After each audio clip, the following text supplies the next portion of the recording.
Hey everybody, Tony Johnson here, Customer Experience Leader. Welcome to your Monday.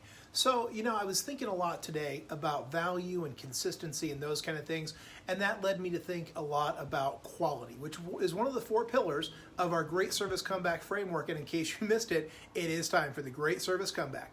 And again, today I was actually watching on Good Morning America and a little bit on some of the other networks, and there was a lot of talk around not just bowling alleys, not just nail salons, but also thinking about, what are the beaches going to start to look like? And in fact, here in Florida where I live, beaches have been open now for a few days. A lot of stay-at-home orders are actually expiring this week. So again, continuing to up your game. And remember, when you think about the framework that drives the Great Service Comeback, you've got your hospitality, you've got your safety, you've got your quality, you've got your simplicity. So today I'm going to talk about the quality section. Now, one of the biggest hullabaloos in my household is around what makes up a great pizza. What is a value pizza? Some members of my family believe that the $5 Hot and Now Little Caesars is a fantastic value and a great deal and high quality at $5.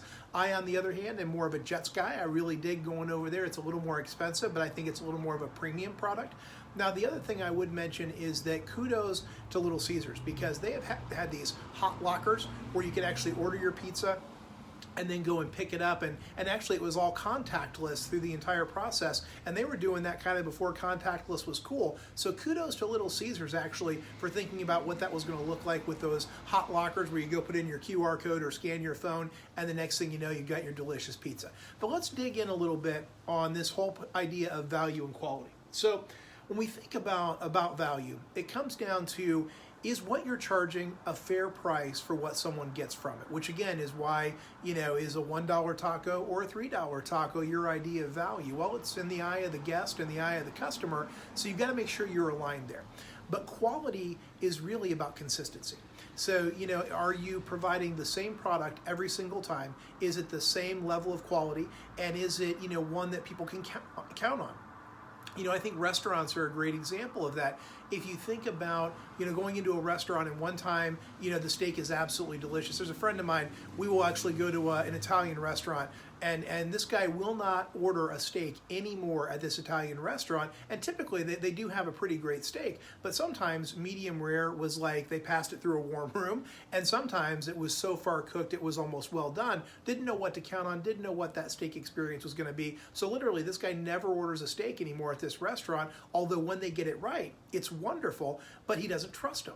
And that's really what the biggest part around consistency and quality is it's a trust building piece for your brand and for your organization and for your business. If your customers don't know what to expect, if you crush it one time and can barely get it right the next, that's not an experience that guests can really live with. And so they will often go to a place that may give maybe even a lesser experience, but it's consistent all the way across. It's never very, high highs and low lows. They know what they can expect. And so that's why sometimes guests will absolutely give their business to, again, an organization that maybe always provides B+ service as opposed to A+ some days and an F- the next. The other piece to consider is, are you really thinking about what your standards are, what your processes are? What is your quality assurance process, if you will? As a leader, are you watching to make sure that every single piece of your business is providing high caliber products? And that means being involved in your business, making sure that there are checkpoints along the process, and making sure that someone from a leadership perspective is actually checking to make sure that what you're providing is a high quality product. So this stuff doesn't happen in a vacuum. As a leader, you've got to get in there and make sure that you're really keeping an eye on it, because what you inspect, what you keep an eye on is going to be what gets repeated. And not for nothing, as a leader, make sure you dole out the most tremendous recognition to those doing a good job, those that are providing a good job, because again, what you recognize will be what gets repeated. So giving out those pieces of recognition, making sure you give out kudos for a job well done, throw people the occasional gift card or the thank you card for doing a nice job, all of those things reinforce what you're trying to drive as a leader and will lead to even more consistent processes. Then the last piece today is I really want to make sure that you're thinking about where you are in your journey to reopening.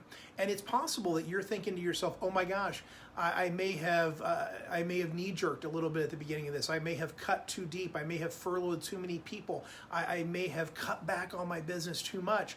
That's okay.